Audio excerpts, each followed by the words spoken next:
আসসালামু আলাইকুম প্রিয় শিক্ষার্থীরা, এরা ক্রমিক জোড় সংখ্যার সমষ্টি কিভাবে নির্ণয় করব দেখো। এখানে 2 4 6 8 এর যোগ কিভাবে করব।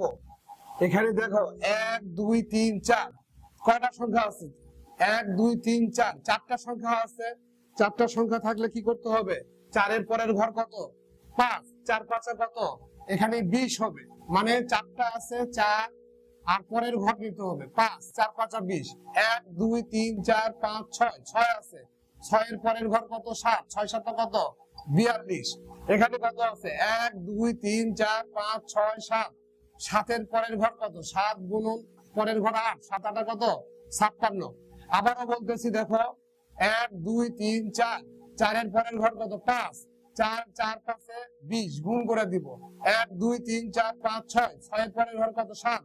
6 আর 7 গুণ করে দেবো 42। এইভাবে সবগুলা হবে, যত খুশি তত করতে পারবা। এটার উত্তর কত হবে তোমরা কমেন্টে জানাও।